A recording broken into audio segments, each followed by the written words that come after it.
প্রতিদিন এখন আর blog upload করার সেরকম সময় করে নিতে পারছি না বা সময় করে উঠতে পারছি না। একদম খুব ব্যস্ততার মধ্যে করে সময় যাচ্ছে। এটা ছিল হচ্ছে আমাদের ২৭ আর ২৮ রোজার ব্লগটা একসাথে মিলিয়ে আমি আপলোড করে দিচ্ছি।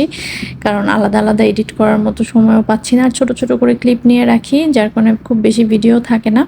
এটা ছিল ২৭ রোজার ইফতার। তো এখানে হচ্ছে ভাজাভুজি, আগের দিনের ভাজাভুজি ছিল, নষ্ট হয়ে যাবে। তো ভাবলাম যে ওগুলো দিয়ে মুড়ি মাখা করে ফেলবো। স্যান্ডউইচ বানানো ছিল।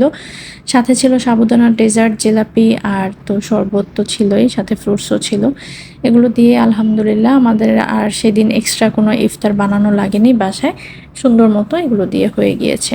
আয়াত হচ্ছে ফ্রুটসটাই খায় বেশিরভাগ ইফতারের সময়, আর টুকটাক বেগুনি তো খাই, এই আর কি। আর ইফতারের পরে একটু কাজ ছিল আমাদের, একটু বাইরে যাচ্ছিলাম। আমি এখানে ওয়েট করছিলাম আপনাদের ভাইয়া আর আয়াতের জন্য দাঁড়িয়ে দাঁড়িয়ে। তো পেছন থেকে হঠাৎ করে দেখলাম লাইটগুলো জ্বলছিল আমার রুমের। খুব সুন্দর লাগছিল দেখতে, একটু করে আর কি ভিডিও করে নিলাম। বাইরে যাচ্ছিলাম, আমাদের টুকটাক কিছু বাজার সদাইয়ের দরকার ছিল, ওগুলো করতে হবে যেহেতু ঈদও চলে আসছে। একা একা আপনাদের ভাইয়াও বিজি থাকে, আমি তো বাসায় থাকি, তো অনেক কিছু মিস হয়ে যায়। একটা লিস্ট করলে এটা আসে তো এটা আসে না, তো আমার গিয়েই করতে হয় শেষ মুহূর্তে আর কি, কমপ্লিটটা করতে হয় আমার। এখানে ক্রোকারিজ আইটেমে কিছু প্লেট দেখছিলাম আমি, আমার বাসার জন্য কিছু প্লেট কিনতে হবে, বাট ওরকম পছন্দ মতো ওরকম পাইনি। তো মোটামুটি একটা পেয়েছিলাম, সেগুলোই এনেছি। দেখছিলাম ঘুরে ঘুরে। আর ক্রোকারিজ আইটেমগুলো আসলে এখন দেখতে ভালোই লাগে অনেক, কিন্তু আমার হচ্ছে বাসায় একেবারেই জায়গা নেই জিনিসপত্র রাখার, তো এই জন্য খুব বেশি জিনিস করি না, যতটুকু প্রয়োজন ততটুকুই। আর এইখানে এই যে আয়সারাও গিয়েছিল, ভাইয়াদের হচ্ছে ব্লেন্ডার মেশিন কেনা লাগবে। ব্লেন্ডার মেশিন যেহেতু আসছে মাত্র আবার মালয়েশিয়াতে, তো অনেক কিছুই তো লাগে সংসারের, এতদিন পর্যন্ত ওইটা কেনা হয়নি। তো ভাইয়ারা হচ্ছে ওটা দেখছিল, আর আয়শা এখানে অনেক কান্নাকাটি করছিল। সে হচ্ছে প্লে গ্রাউন্ডে যাবে, এই কারণে একদম গড়াগড়ি করে কান্না করছিল। তো ওকে আবার আমি একটু ভিডিও করে রাখলাম আর কি। তো অনেক কিছু আসলে ঘুরে ঘুরে দেখতেও অনেক সময় ভালো লাগে। এখানে কিছু জুস জার ছিল, অনেক সুন্দর সুন্দর কিছু জুস জার ছিল। এখানে একটা জুস জার পছন্দ, মানে পছন্দ বলতেছি যে মানে চোখে পড়লো, এটা হচ্ছে টুইন টাওয়ারের। এটা দেখে আমি এভাবে হাসতেছিলাম যে এটার ভিতরে আর কি 2 রকমের জুস দিবে, তারপরে হচ্ছে খাবে। তো অনেক হাসাহাসি করতেছিলাম এই জিনিসটা নিয়ে। তো টুকটাক যা যা ভাবিদের দরকার ছিল সেগুলো কিনেছে। আর আমার তেমন কিছুই না, আমার সবই আছে বলতে গেলে। জাস্ট তারপরেও আমার দরকার ছিল, প্লেটটা দরকার ছিল, প্লেটগুলো নিয়ে নিলাম। এখানে এই হাঁড়িটা খুব সুন্দর লাগছিল দেখে, দেখছিলাম কত সেন্টিমিটার এটা, অনেক হেভি, অনেক ভালো, স্টেনলেস স্টিলের। আর রান্নার জন্য আসলে স্টেনলেস স্টিল ব্যবহার করাটা খুবই খুবই ভালো। স্টেনলেস স্টিল অ্যান্ড হচ্ছে আয়রনের যেই হাঁড়িগুলো হয়, আয়রন কাস্টের, ওগুলো আর কি ভালো।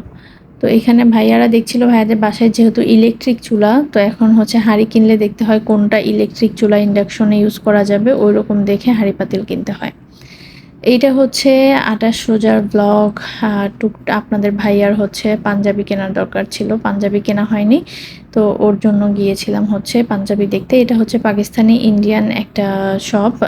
এখানে মোটামুটি ভালো মানেরই জিনিসপত্র পাওয়া যায়, কাপড় চোপড়, পাঞ্জাবি, ছেলেদের পাঞ্জাবি, মেয়েদের ড্রেস, পাকিস্তানি ড্রেসও আছে, ইন্ডিয়ান ড্রেসও আছে, বাট একটু খুঁজে খুঁজে নিতে হয়। আর প্রাইসটা তুলনামূলক একটু এক্সপেন্সিভই বলতে গেলে।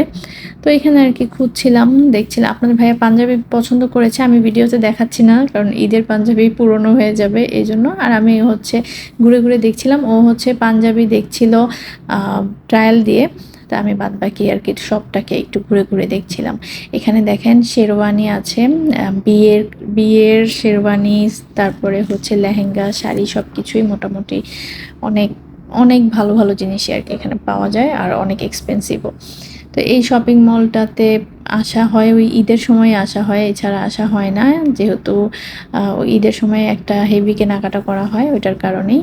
তো ঘুরে ঘুরে দেখছিলাম। আর এখানে আবার পাঞ্জাবি যেটা পেয়েছে একদম লাস্ট মোমেন্টে শপিং করতে গেলে যেটা হয়, মিলে না, অনেক কিছু সাইজ মিলে না, কালার মিলে না।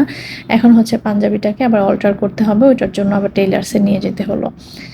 এইখানে আমি নিচে একটা শপ ছিল, সব জুয়েলারির শপ, এখানে কানের দুল ছিল অনেক। তো আমি ঘুরে ঘুরে আর কি দেখছিলাম। এই শপিং মলটাতে না প্রাইসটা একটু তুলনামূলক বেশি। আর একটা জায়গা আছে লিটল ইন্ডিয়া, ওইখানে যে জুয়েলারির শপগুলো, চুড়ির দোকান আছে, ওখানে তুলনামূলক প্রাইস কম।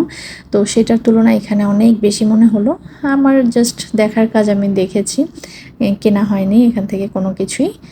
তো ঘুরে দেখছিলাম, ভালো লাগছিল। এগুলোর কাছে যখন যাই, সামনে গেলেই মনে পড়ে যে আগে নিউ মার্কেট, চাঁদনি চক, মৌচাকের যেই গলিটা, ওইখানে তো এই ধরনের প্রচুর পরিমাণের কানের দুল ছিল, দেখতাম। ঈদের ড্রেস কিনলে ড্রেসের সাথে ম্যাচিং করে কানের দুল কেনা হতো।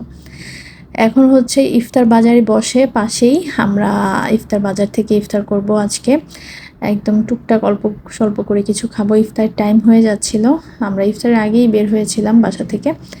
এখন দেখছিলাম ঘুরে ঘুরে যে কি পাওয়া যায়। এখানের ইফতার বাজার কিন্তু অনেক জমজমাট, অনেক কিছু পাওয়া যায়। আর খারাপ না, খেতে ভালোই লাগে, খাবারগুলো খুব মজার হয়। অনেক অনেক ধরনের খাবার আছে। তো আমাদের কাছে যেটা ভালো লাগবে সেটাই আমরা আর কি নিব। দেখছিলাম আগে ঘুরে যে কি কি আছে, তারপরে আর কি একটা পছন্দ করে খাবার দাবার নিব যে কোনটা খাবো। আমি আগে প্রথম প্রথম যখন মালয়েশিয়া এসেছি তখন মনে করতাম কি যে ওরা বেশি একটা ঈদের শপিং করে না, ওরা এরকমই কেমন যেন শপিং মলগুলো ফাঁকা ফাঁকা। আমাদের দেশে যেমন সারা রাত শপিং মল খোলা থাকে, প্রচুর পরিমাণে ভিড় থাকে, ইফতারের পরে সবাই শপিং করতে বের হয়ে যায়, বা ইফতার করতে করতে টায়ার্ড হয়ে সবাই বাইরেই ইফতার করে, সরি, শপিং করতে করতে টায়ার্ড হয়ে হচ্ছে বাইরে ইফতার করে। আমি উল্টা বলতেছিলাম।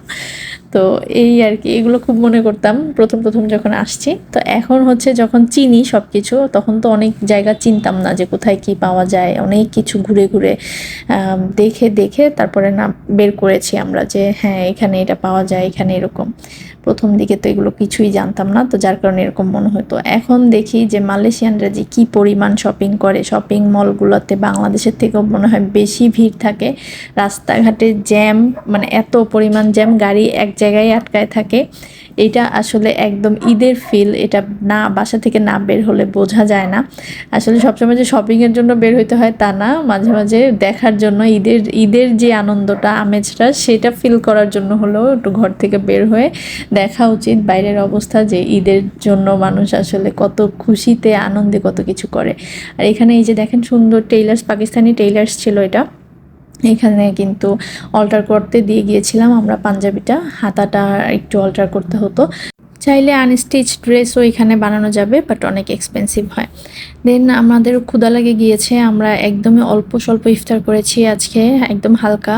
তো অনেক ক্ষুধা লেগে গিয়েছে, রাস্তায় জ্যামের কারণে মানে অনেকক্ষণ বসে থাকতে হয়েছিল, প্রচুর জ্যাম। কিন্তু এই যে আনন্দটা, রাস্তাঘাটের অবস্থা দেখে যে কি আনন্দ লাগছিল। দেন আমরা খাওয়া দাওয়া কমপ্লিট করেছি, অলরেডি খাওয়া দাওয়া শেষ। দেন একটু ভিডিও করে নিলাম খানজিতে। জায়গাটা কিন্তু খুব সুন্দর, ভেতরের পরিবেশটা অনেক ভালো লাগে। আর খানের খাবার আমার পছন্দ, বরাবরই অনেক ভালো লাগে। আজকে ভিডিওটা এখানে শেষ করে দিচ্ছি। সবাই ভালো থাকবেন, দোয়া রাখবেন। আল্লাহ হাফেজ।